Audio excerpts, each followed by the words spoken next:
जय हिंद साथियों। आज हम पढ़ने वाले हैं अनुसूचियाँ।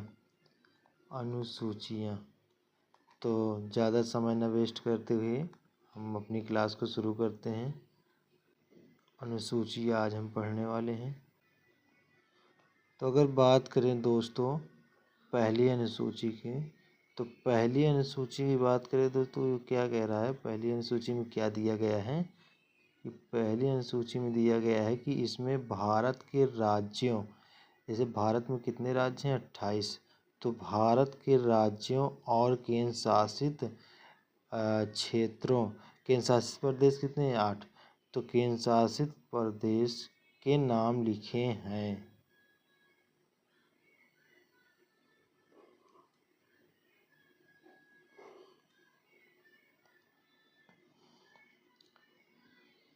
नोट में दिया गया है कि 69वें संशोधन से दिल्ली को राष्ट्रीय राजधानी क्षेत्र का दर्जा मिला। दूसरी अनुसूची में क्या दिया गया है साथी कि इसमें राष्ट्रपति, उपराष्ट्रपति, लोकसभा और राज्यसभा के अध्यक्ष, राज्यपाल, जज और सरकारी कर्मचारियों को मिलने वाले वेतन और पेंशन की जानकारी इसमें दूसरी अनुसूची में दी गई है। ठीक है। और तीसरी अनुसूची की अगर बात करें दोस्त, तो तीसरी अनुसूची में कहा गया है कि इसमें राष्ट्रपति और राज्यपाल और सांसद, मंत्री और जज आदि द्वारा ली जाने वाली शपथ का विवरण इसमें दिया गया है। ठीक है। अब बात करें चौथी अनुसूची की, तो चौथी अनुसूची में दिया गया है इसमें राज्यों और केंद्र शासित क्षेत्रों से राज्यसभा में भेजे जाने वाले सदस्यों की संख्या लिखी है। और पांचवी अनुसूची में क्या दिया गया है, पांचवी अनुसूची में इसमें अनुसूचित क्षेत्रों और वहाँ की जनजातियों के प्रशासन और नियंत्रण की जानकारी है।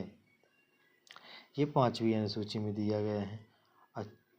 छठी अनुसूची में क्या दिया गया है दोस्त, इसमें असम, मेघालय, त्रिपुरा और मिजोरम के जनजातीय क्षेत्रों के प्रशासन के बारे में लिखा है। सातवीं अनुसूची की बात करें तो सातवीं अनुसूची में दिया गया है कि इसमें केंद्र और राज्यों के बीच शक्तियों का बंटवारा बताया गया है। अगर बात करें और इसमें दोस्त एक सातवीं अनुसूची जो है, सातवीं अनुसूची 3 भाग में बट के आती है। कौन से 3, आओ देखते हैं।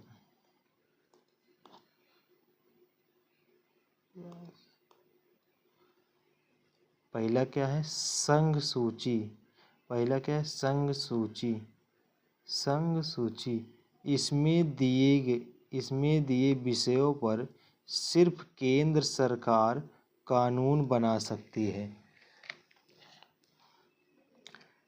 संविधान लागू होने पर 97 विषय थे।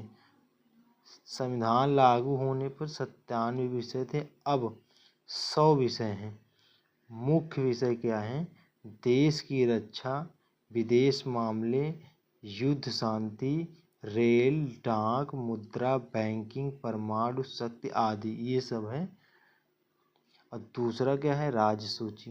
राज्य सूची में क्या दिए गए हैं, इसमें दिए विषयों पर सिर्फ राज्य सरकार कानून बना सकती है। राष्ट्रीय हित में जरूरत पड़ने पर केंद्र भी कानून बना सकती है। पहले 66 विषय थे इसमें, अब 61 विषय हैं। अब मुख्य विषय की अगर बात करें तो मुख्य विषय इसमें है शांति और व्यवस्था, पुलिस, जेल, स्थानीय शासन, खेती, स्वास्थ्य, राज्य के अंदर व्यापार, न्याय विभाग आदि। राज्य सूची में दिया गया है। अब उसके बाद समवर्ती सूची। समवर्ती सूची में दिया गया है दोस्त, समवर्ती सूची में कहा गया है कि इस सूची के विषय पर केंद्र और राज्य दोनों कानून बना सकती है। समवर्ती सूची में अगर दोनों के कानूनों में टकराव हो तो केंद्र का कानून मान्य होगा। पहले इसमें कितने विषय थे? 47 विषय थे। पहले इसमें 47 विषय थे। अब की बात करें तो अब इसमें 52 विषय हैं। अगर मुख्य विषय की बात करें हम तो मुख्य विषय है दीवानी और फौजदारी कानून, विवाह और तलाक, शिक्षा, अधिक योजना, आर्थिक योजना है दोस्त, इसमें आर्थिक योजना है। आर्थिक योजना, बिजली, अखबार, मजदूर संघ, वन आदि। दोस्त बात अब करते हैं 8वीं अनुसूची की। तो 8वीं अनुसूची में कहा गया है, इसमें भारत की 22 भाषाओं का उल्लेख है।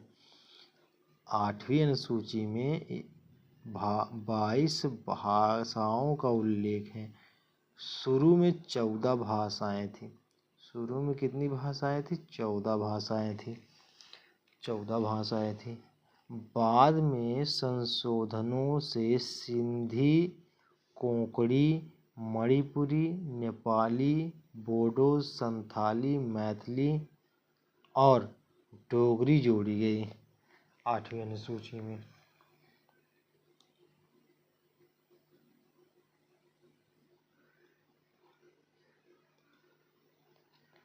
9वीं अनुसूची क्या कह रही है? 9वीं अनुसूची में क्या है? इसे नीली अनुसूची भी कहते हैं। तो 9वीं अनुसूची इससे पहले संविधान संशोधन 1951 में जोड़ा गया। इसमें जमीन और सुधार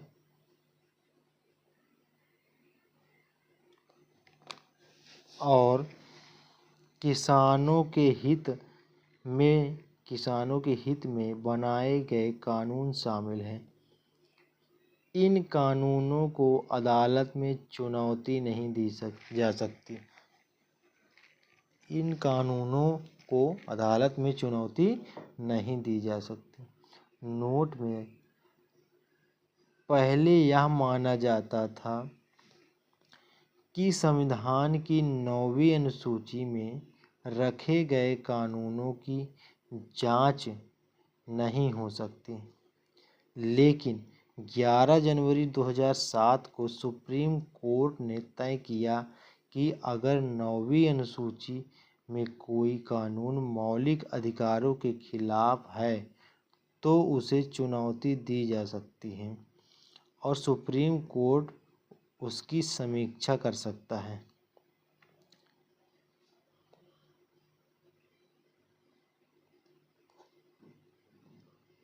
अगर बात करें 10वीं अनुसूची की तो 10वीं अनुसूची में दिया गया है दोस्त कि 10वीं अनुसूची में संविधान में 52वें संशोधन 1985 में जोड़ी गई। इसको कब जोड़ी गई दोस्त?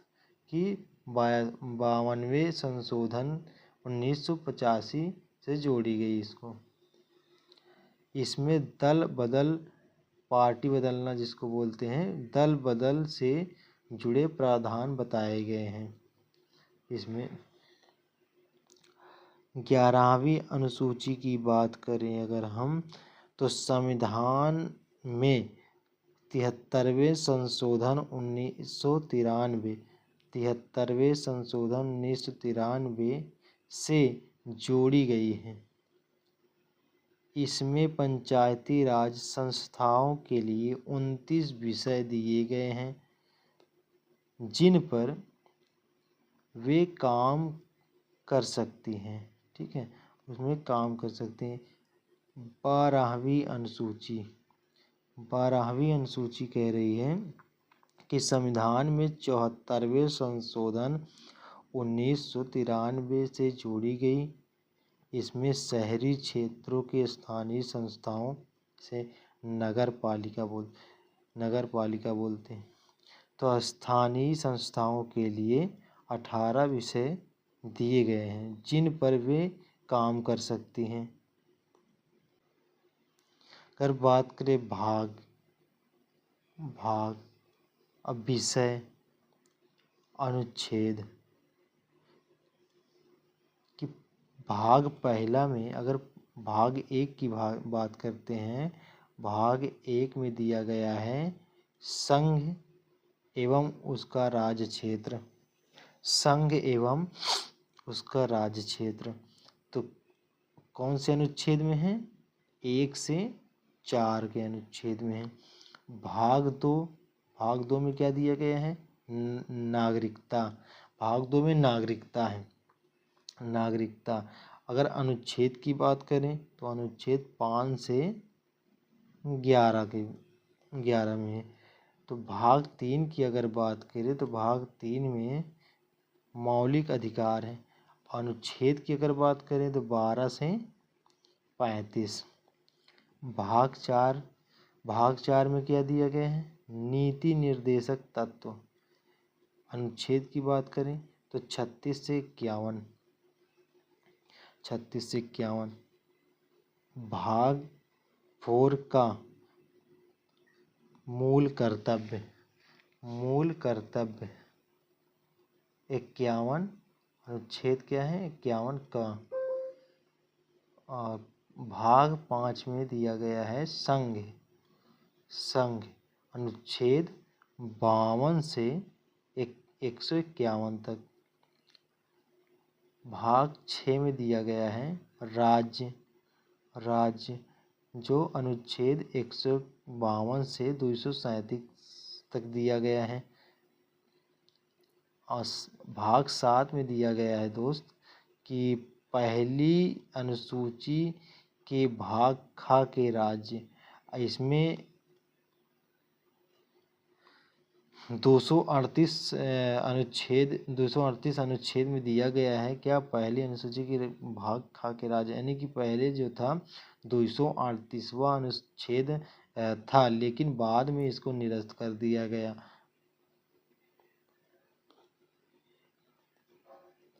भाग 8 की बात करें तो भाग 8 में दिया गया है संघ राज्य क्षेत्र। कौन से अनुच्छेद में दिया गया? 239 से 242 में दिया गया है। अगर 9वें भाग की बात करें, भाग 9 में क्या दिया गया? पंचायतें, जो अनुच्छेद 243 से 243 का तक। भाग 9 का की बात करें तो नगर पालिकाएं। अगर अनुच्छेद की बात करें तो 243 से 243 तक दिया गया है। भाग 9 की ख की बात करें तो सरकारी समितियां। अनुच्छेद की बात करें तो 243 से एन तक। अगर बात करें भाग 10 की बात करें दोस्त तो अनुसूचित और जनजाति क्षेत्र दिया गया है। और कौन से अनुच्छेद में दिया गया है? 244 से 244 का तक दिया गया है। अगर भाग 11 की बात करें तो इसमें दिया गया है संघ और राज्य के बीच संबंध। तो 245 से 265 अनुच्छेद में दिया गया है। अगर भाग 12 की बात करें तो भाग 12 में दिया गया है विपत्ति, संपत्ति, संविदाएं और वाद दिया गया है। और कौन से अनुच्छेद में? 264 से 300 का तक दिया गया है। भाग 13 की बात करें तो भाग 13 में भारत के राज्य क्षेत्र के भीतर व्यापार, वाणिज्य एवं समागम अनुच्छेद 301 से 307 में दिया गया है।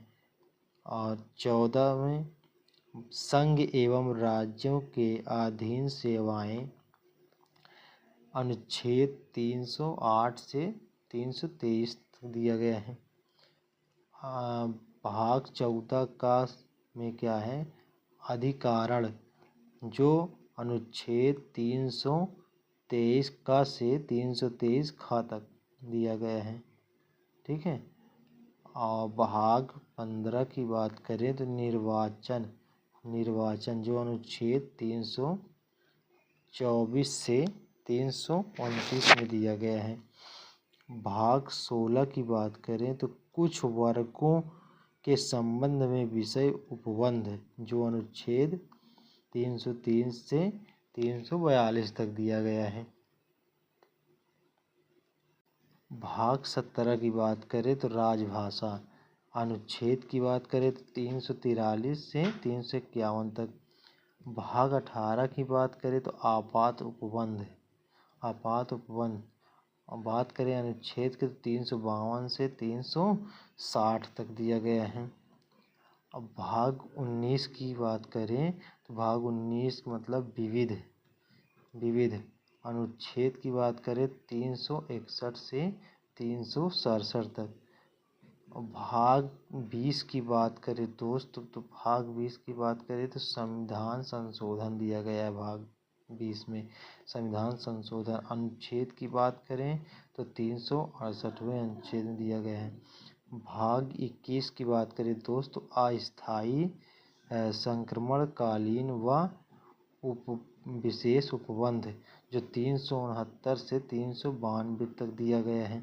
भाग 22 की बात करें दोस्त संक्षिप्त नाम प्रारंभ हिंदी में प्राधिकृत पाठ और निरसन दिया गया है जो अनुच्छेद 393 से 395 में दिया गया है। बात करें तो देशी रियासतों का भारत में विलय की बात करें तो रियासतों को भारत में मिलाने के लिए सरदार वल्लभ भाई पटेल के नेतृत्व में एक रियासती मंत्रालय बनाया गया। जूनागढ़ रियासत को लोगों की राय से हैदराबाद को पुलिस कार्रवाई से और जम्मू कश्मीर को विलय पत्र पर हस्ताक्षर करवाकर भारत में शामिल किया गया। नोट में दिया गया दोस्त, नोट क्या लिखा है विशेष, देशी रियासतों को भारत का हिस्सा बनाने में सरदार वल्लभ भाई पटेल और वीपी मेनन ने बहुत महत्वपूर्ण भूमिका निभाई।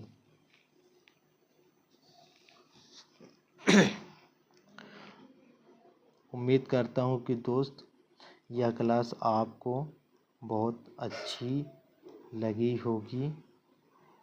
अगर पसंद आया हो तो वीडियो को लाइक, सब्सक्राइब और शेयर कर दें। थैंक यू दोस्त।